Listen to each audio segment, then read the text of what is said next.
প্রিয় দর্শক, আপনাদের সকলকে সাদর আমন্ত্রণ জানাচ্ছি চ্যানেল আয়ের পর্দায় আপনাদের প্রিয় আয়োজন ফ্রেশ প্রিমিয়ামটি তারকা কথনের আজকের পর্বে। দর্শক, ক্যালেন্ডারের পাতায় আজকের দিনটি মার্চ মাসের ৮ তারিখ এবং আন্তর্জাতিকভাবে এই দিনটি স্বীকৃত, কেননা আজ আন্তর্জাতিক নারী দিবস। আজকের দিনটি শুধুমাত্র একটি উদযাপনের নয়, আজকের দিনটি আমাদের সামাজিক যেই কাজগুলো রয়েছে, একটি সমাজ বিনির্মাণে নারীদের যেই অবদান, তাদের সেই অবদান কৃতজ্ঞতার একটি উপলক্ষ আজকের দিনটি। দর্শক, আজকের দিনে তারকা কথনের সেটে আমাদের সাথে অতিথি হিসেবে উপস্থিত আছেন তিনজন নারী, যারা নিজের নিজের কর্মক্ষেত্রে দারুণভাবে সফল এবং তিনজনই আমাদের ভীষণ প্রিয় তিনজন মানুষ। দর্শক, চলুন পরিচিত হয়ে নেই আমাদের আজকের অতিথিদের সাথে। শুরুতেই আমাদের সাথে আছেন আমাদের সকলের প্রিয় মুখ নাজনীন হাসান চুমকি, অভিনয় শিল্পী এবং পরিচালক। তারপর আমাদের সাথে আছেন সঙ্গীত শিল্পী, উপস্থাপক এবং সাথে সাথে সঙ্গীত পরিচালক আমাদের সকলের প্রিয় পুতুল রেজা।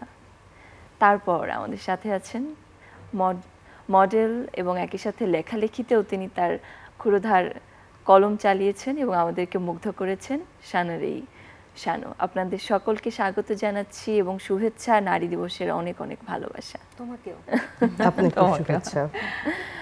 আজকের দিনটি আসলে নারী হিসেবে আমাদের জন্য অনেক বেশি স্পেশাল। আমরা আজকের দিনটিতে একটু অন্যরকম অনুভূতি কাজ করে আমাদের সকলের মাঝে। আজকের দিন নিয়ে কিংবা নারীদেরকে নিয়ে সবকিছু নিয়ে একটু শুনতে চাই আপনাদের তিনজনের কাছ থেকে। শুরুতে একটু চুমকি আপা, আপনার কাছ থেকে শুনি। আপনাকে ধন্যবাদ, চ্যানেল আইকে ধন্যবাদ আমাদেরকে ডাক দেবার জন্য। আসলে আমি এই বছরের আগে পর্যন্ত এই দিনটি কেন জানি না খুব আমার ভালো লাগতো যে ঠিক আছে, আমাদের নারীদের আন্দোলনে একটি নারী দিবস, সেই কবে মানুষের নারীরা ঘন্টার জন্য রাস্তায় নেমেছিলেন, আন্দোলন করেছিলেন, তারপরে না নারী দিবসটা এসেছে। এবং প্রতি বছরই কোনো না কোনো আসলে আমাদের একটা ট্যাগলাইন থাকে নারী দিবসের। তো এই বছরে এসে আপনি যদি আমাকে বলেন আমি কেমন আছি, আমি আসলে মানসিকভাবে ভালো নেই। এখনও নারীদের যেভাবে নিজের অধিকারের জন্য লড়াই করতে হয়, কথা বলতে হয়, নারীদেরকে এখনো পর্যন্ত কেবলমাত্র নারীই ভাবা হয়, মানুষ ভাবা হয় না। তো এইটা এখন খুব পীড়া দিচ্ছে। বয়সের সাথে সাথে তো একটু একটু করে অভিজ্ঞতা বাড়ছে, বোধের জায়গাটাকে একটু ডিফারেন্ট ওয়েতে দেখার কি বলে এটাকে, ভিশনগুলোও আমাদের খুলে আসছে, তো পরিষ্কার হচ্ছে। তা এখন আসলে এটা আর ভালো লাগে না। এখন চাই এবারের যেমন প্রতিপাদ্য বিষয় নারীর সম অধিকার, এখন এসে কেন 2025 সালে কেন আমাদেরকে এখনো এই কথা বলতে হবে, ক্ষমতায়ন নিয়ে কেন এখন আন্দোলন করতে হবে, তা যুগে যুগে এটা চলতেই থাকবে। এটা আসলে খুব আমার জন্য খুব পেইনফুল, আমি সরি। সত্যি আসলে আমাদের এই বছরের যদি আমরা ট্যাগলাইনটি চিন্তা করি যে সমতা মতায়ন, সব ক্ষেত্রে নারী ও কন্যা শিশুর একটি অধিকার নিশ্চিতের ব্যাপার আমরা দেখছি। আসলে এই বিষয়টা নিয়ে আপনার কি মনে হয় যে সুলতানা পুতুল? একদমই চুমকি আপার কথা আমি খুব মন দিয়ে শুনছিলাম, এই জন্য যে অনুভূতিটা অনেকটা কাছাকাছি। এবছরের আগে পর্যন্ত এই দিনটিতে মনে হতো যে হ্যাঁ ঠিক আছে, নারী পুরুষের সমতায়নে তো আমরা যারা প্রগতিশীল বলে নিজেদেরকে বিশ্বাস করি, তারা তো বিশ্বাস করি যে নারী পুরুষ একই রকম দুটো অস্তিত্ব সমাজে খুব গুরুত্বপূর্ণ। তো সেইখানটাতে একটা দিন যদি একটু উদযাপন করা যায়, বিশেষভাবে সম্মানিত করা যায় নারীকে, সেটা ভালো। কিন্তু এবছর থেকে সেটাকে আধিক্যতা মনে হয়, কারণ এখন পর্যন্ত নারীর প্রতি যে সহিংসতা, সেটাই আমরা বন্ধ করতে পারিনি। এই সমাজে এসে নারী, কন্যা, শিশু জন্ম নিলে যেখানে নিরাপত্তাহীনতা বোধ করেন পিতামাতা, সেই সমাজে নারী দিবসকে আলাদা করে আর আনুষ্ঠানিকভাবে কিভাবে অভিবাদন জানাবো? তবে যে কর্মক্ষেত্রে যেই সমতার কথা আমরা বলছি, সেটা নিশ্চিত হলে আমি মনে করি যে সমাজে খুব সুন্দর একটা ভারসাম্য আসা সম্ভব। এবং একই সাথে আমরা আরো একটি ব্যাপার একটু আনতে চাই এবং শুনতে চাই শানুদি আপনার কাছ থেকে, যে পেশাগত জায়গা থেকে নারীদের প্রতি যে একটা বৈষম্য বলি কিংবা নানা ধরনের প্রতিবন্ধকতার কথা আমরা যদি চিন্তা করি, সেক্ষেত্রেও কিন্তু অনেক ধরনের বাধার মুখে পড়তে হয় একটি নারীকে। এই বিষয়টা নিয়ে আপনি কি বলবেন? আমি আসলে প্রথমত আমি প্রিয় দুজন মানুষের কথা শুনতে শুনতে আমিও ভাবছিলাম যে এই মুহূর্তে আসলে স্টুডিওতে আজকে নারী দিবস উদযাপন উপলক্ষে আমরা এখানে এসেছি, কথা বলছি নারীর অধিকার নিয়ে, ক্ষমতায়নের জায়গায় সমতার বিষয়টা নিয়ে। কিন্তু সাম্প্রতিক সময়ে ঘটে যাওয়া নানান ঘটনার পরিপ্রেক্ষিতে বলি, ভীষণ সমস্ত হৃদয়ে আসলে এই মুহূর্তে বসে আছে। আমার আজকে সকাল বেলা উঠেও অনেক কিছু বলতে ইচ্ছে করছে না, লিখতে ইচ্ছে করছে না, মানে ভাষাহীন হয়ে যাচ্ছে অনুভূতিগুলো। তো এটা হয়ে যাওয়ার পেছনের কারণগুলো আসলে আমরা খতিয়ে আমাদের সমাজ দেখছে না হয়তোবা। সেই জায়গাটা নারীর ক্ষমতায়নের জায়গায় এই সমতার কথা নিয়ে কতদিন ধরে, কত যুগ ধরে আসলে নারীরা বলে যাবে এই বিষয়টা, এবং নারী দিবসকে আলাদা করে দেখার জায়গাটায় এই উদযাপনের বিষয়টা আমি ব্যক্তিগতভাবে আসলে বিশ্বাস করতে চাই না। এই কারণে যে আমার কাছে প্রতিটা দিনই নারী দিবস, নারীরা আসলে যেভাবে সংসারের জন্য, সমাজের জন্য, একটা পরিবারের জন্য প্রতিনিয়ত প্রতি মুহূর্তে লড়ে যাচ্ছে একটা যোদ্ধা হিসেবে, তো সেই জায়গাটায় আমার কাছে এই দিনটাকে আলাদা করে ভাবলে বিশেষায়নের জায়গায় মনে হয় যে একটা সম্মান জানানো হচ্ছে এই নারীদেরকে। কিন্তু আমি এটা বিশ্বাস করতে চাই না। প্রতিটা দিনই আসলে আমাদের জন্য নারী দিবস। ও সেই ভাবনার জায়গাটা আসলে আমাদের সমাজ যখন এগিয়ে আসবে, প্রতিটা দিনই নারী দিবস, এবং নারী দিবসের জন্য আলাদা করে একটা দিনে কেন নারীকে সম্মান জানাতে হবে? প্রতিটা দিনেই আমরা নারীকে সম্মান জানাবো। আমাদের মা, বোন, আমাদের সম্পর্কের যে বিভিন্ন নামে যে নারীকে আমরা আসলে বিশেষায়িত করছি, তাদেরকে আমরা প্রতি মুহূর্তেই সম্মান জানাতে চাই। তো কাজের ক্ষেত্রে, কর্মক্ষেত্রে আসলে এই বৈষম্যের জায়গাটা আমি জানি না সবাই একমত হবেন কিনা। এই বৈষম্যটা আসলে প্রতিনিয়তই আমরা ফেস করে যাচ্ছি, এখনো যাচ্ছি। সেটার উতরে যাওয়ার জায়গাটায় আমাদেরকেই কাজ করতে হবে, এবং শিল্পী হিসেবে, লেখক হিসেবে আমি যেভাবে একজন নারী হিসেবে মনে করি না, যখন আমি লিখি বা আমি একজন শিল্পী হিসেবে যখন আমি কাজ করি, আমি একটা নির্দিষ্ট লিঙ্গের ভাবনায় কিন্তু ধারণ করি না। আমি যখন লিখছি তখন একজন পুরুষ ভাবনার জায়গা থেকেও কিন্তু পুরুষ চরিত্র ধারণ করেও লিখছি। মানে শিল্পী বা কি বলবো, লেখকদের আলাদা কোনো লিঙ্গ নেই। হ্যাঁ, তো একজন মানুষ হিসেবে আমরা ভাবতে চাই, প্রথমত একজন মানুষ হিসেবে নিজেকে ভাবতে চাই, এবং আলাদা এই সত্তা দুটোকে যখন আমরা প্রতিপক্ষ হিসেবে দাঁড় করিয়ে ফেলছি, সেখানেই রেষারেষিগুলো তৈরি হচ্ছে, এবং সেই প্রতিযোগিতার জায়গাটা তৈরি হচ্ছে। এই সহাবস্থান থাকলেই সুস্থ, সুন্দর একটা সুন্দর সমাজ, পরিবার সবকিছুই গড়ে উঠবে। তাই, এবং তেমনটাই আসলে আমরা সকলে প্রত্যাশা করি। তেমন একটি সমাজের স্বপ্নই আমরা প্রত্যেকটি নারী, প্রত্যেকটি মানুষ দেখতে চাই। চুমকি আপা, আবারও আপনার কাছে একটু আসতে চাই। এই যে আমাদের চলার পথ, নারী হিসেবে বলি কিংবা একজন মানুষ হিসেবেই বলি, নানা ধরনের বাধার মুখে আমাদেরকে পড়তে হয়, এবং এখানে আপনারা তিনজন এসেছেন, তিনজন আলাদা আলাদা কর্মক্ষেত্রের মানুষ আপনারা। তো সেই ক্ষেত্রে আসলে যখন বাধার মুখে নিশ্চয়ই আমরা প্রত্যেকেই পড়ি প্রতিনিয়ত, তখন আসলে এই যে চ্যালেঞ্জগুলো কিভাবে ফেস করেছেন, কিংবা আমাদের আসলে জীবনে চলার পথে কিন্তু আমরা একজন নারীকেই নারী হিসেবে সবসময় বেশিরভাগ ক্ষেত্রে দেখা যায় ইন্সপিরেশন হিসেবে দেখি, কিংবা একজন নারীর ভূমিকা আসলে আমাদের জীবনে অনেক বেশি থাকে, এরকম কাউকে বলবেন কিনা? আমার এই যে বড় হওয়া, নারী হিসেবে নিজেকে গর্বিত বোধ করা, তো সব কিছু এসেছে আমার মায়ের কাছ থেকে, আমার দাদির কাছ থেকে। কারণ আমাকে শেখানো হয়েছে আমি শুধু নারী না, আমি মানুষ। এবং মানুষ হিসেবে যখন একজন শিশু ছোটবেলায় হাঁটতে গিয়ে পড়ে যায়, তখন কিন্তু সে নিজেই আবার উঠে দাঁড়ায়, অথবা কারো না কারো সাহায্য নিয়ে সে কিন্তু উঠে দাঁড়ায়। তো শিশু অবস্থায় কিন্তু নারী পুরুষের এই মাত্রাটা বা ভেদাভেদটা কখনোই ওইভাবে উল্লেখ করা হয় না, বা পরিবার থেকেও শেখানো হয় না। শিশু তো শিশুই। তো সেই জায়গা থেকে আমি যদি তখনও উঠে দাঁড়াতে পারি, এখনো পারবো, এটা আমি বিশ্বাস করি। আমার হ্যাঁ, সহযাত্রীদের লাগে, বন্ধুদের লাগে, সেটা জীবন যাপনের জন্য, সেটা নিজের কাজকে মাঝে মধ্যে শক্তিশালী করে তোলার জন্য অবশ্যই কমিউনিটি লাগে, তার আগে আসলে নিজেকে গড়ে তুলতে হয়। তো আমি বিশ্বাস করি নারী হিসেবে না, মানুষ হিসেবে আমি যতবার পড়বো ততবার আমি উঠে দাঁড়াবো।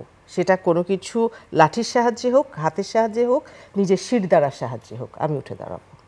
একদমই তাই। আমরা পুতুল আপু, আবার আপনার কাছে যাচ্ছি। সেই ক্লোজ আপ 1 থেকে 2006 সালটা শুরু, তারপরে একে একে নানা ধরনের সেক্টর আপনি এক্সপ্লোর করেছেন, সঙ্গীত পরিচালক হিসেবে কাজ করছেন, সঙ্গীত শিল্পী আপনি, একই সাথে আমরা উপস্থাপনাতেও আপনাকে দেখি, লেখালেখিও করছেন। আসলে এই সব কিছু মিলিয়ে ইন্সপিরেশনের জায়গাটা বা কোনো নারীর প্রভাব আপনার জীবনে অনেক বেশি, সেক্ষেত্রে আসলে কাকে মেনশন করবেন? শিল্পী সত্তার জায়গাটা একটু একপাশে সরিয়ে রেখে যদি মানব সত্তার কথা বলতে হয় তাহলে 3 জন নারী আমার জীবনে খুব গুরুত্বপূর্ণ। আমার বড় বোন, যার কাছে প্রথম আমি গানের সুরটা কেমন হয় শুনতে, পৃথিবীতে এরকম একটা মানে মহাজাগতিক একটা অনুভূতি আছে, সুর শুনলে এমন লাগে, সেটা আমি জেনেছিলাম একদম ছোট্টবেলায়, শৈশবে। তারপরে আমার মা, অবশ্যই আমার মা আমাকে দীর্ঘ পথ চলায়, আমার মাই আমার সঙ্গী ছিল, এখনও তাই। এখন মায়ের অনেক বয়স হয়েছে, এখন আর আমার সঙ্গে ছায়ার মতন লেগে থাকতে পারেন না, কিন্তু আছেন সর্বক্ষণ। আর এরপরে খুব গুরুত্বপূর্ণ একজন মানুষ আমার শাশুড়ি মা, কারণ এই দুজন থেকে একদম আলাদা করে এই জন্য বলতে চাই, আমার শাশুড়ি মা আমাকে প্রতিনিয়ত শেখান কি করে শক্ত হতে হয়, ভেঙে পড়া যাবে না। আমি ভীষণ কোমল প্রকৃতির, আমি কষ্ট পেলে ভিতরে রেখে দিই, কিন্তু মা আমাকে প্রতিবাদ করতে শেখান, মা আমাকে বলিষ্ঠ হতে শেখান, নিজের কণ্ঠটাকে জোরালো করতে শেখান। তো এই জন্য তো এই শিক্ষাটা আমি আমার শাশুড়ি মার কাছ থেকে পেয়ে চলেছি প্রতিনিয়ত। আমি আশা করি, বিশ্বাস করি একদিন আমি মায়ের মতন হতে পারবো। অসাধারণ, মানে মানে অনুভূতিগুলো শুনেই আসলে গায়ের লোম দাঁড়িয়ে যাচ্ছে। কারণ হচ্ছে আমার কাছে মনে হয় যে এরকম অনেক নারী আছেন যারা প্রতিনিয়ত আমাদের চারপাশেই প্রিয়জন মানুষগুলোর মধ্যেই, যে নারীগুলো আরেকটা নারীর এগিয়ে চলার ক্ষেত্রে অনেক ভূমিকা পালন করছেন। সেই নারীগুলোকে হয়তো আমরা কখনো বন্ধু হিসেবে পাচ্ছি, কখনো সহকর্মী হিসেবে পাচ্ছি, কখনো পরিবারের প্রিয়জন হিসেবে, সদস্য হিসেবে পাচ্ছি। তো এই মানুষগুলো আমার কাছে আমার ব্যক্তিগত জায়গা থেকে, ভাবনার জায়গা থেকেই সবসময় মানুষ হিসেবেই প্রথমে আসে। নারী সত্তা পুরুষ সত্তার এই বিভেদটা আসলে প্রকৃতি করে দিয়েছে। সেই আলাদা আলাদা সত্তাকে আমরা উদযাপন করি বিভিন্ন সময়, কারণ আমি একজন প্রাকৃতিকভাবে একজন আমি নারী, সেই বৈশিষ্ট্য নিয়ে জন্মগ্রহণ করেছি।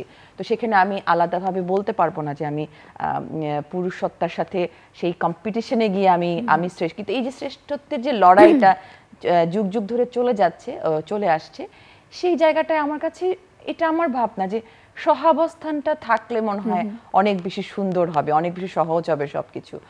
আর প্রতিটা মানুষের যেহেতু আলাদা আলাদা শক্তি, প্রতিটা নারীরও আসলে আলাদা আলাদা শক্তি বহন করছে।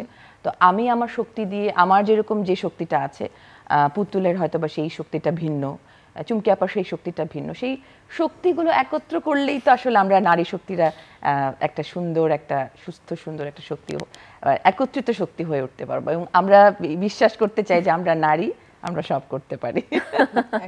সত্যি তাই। এবং আসলে আমাদের একটা শব্দের সাথে আমরা সকলেই ভীষণভাবে পরিচিত, সেটা হচ্ছে ব্যালেন্স করা জীবনে। আমাদের পার্সোনাল লাইফ, প্রফেশনাল লাইফ দুইটাকে ব্যালেন্স করে আমাদেরকে সামনে এগিয়ে যেতে হবে। কিন্তু আসলে এই যে সমন্বয় করা, এই কাজটা কিন্তু খুবই জটিল একটি কাজ। সেটি অফ স্ক্রিনে আমরা কথা বলছিলাম, যখন আপনারা রেডি হয়ে আসছেন, আপনাদের বাচ্চারা ঘুম থেকে না উঠলে নানা ধরনের একটা সুইট কিছু ব্যাপার স্যাপার, একই সাথে কষ্টেরও কিছু অনুভূতিও থাকে। তো এই জায়গাটাই আসলে আপনারা যখন, যেহেতু আপনারা কর্মজীবী হিসেবে আছেন, আপনারা কাজ করছেন বিভিন্ন সেক্টরে, তখন আসলে এই জিনিসগুলোকে আপনারা সমন্বয় করছেন কিভাবে? শুরুতে একটু চুমকি আপা আপনার কাছ থেকে শুনি।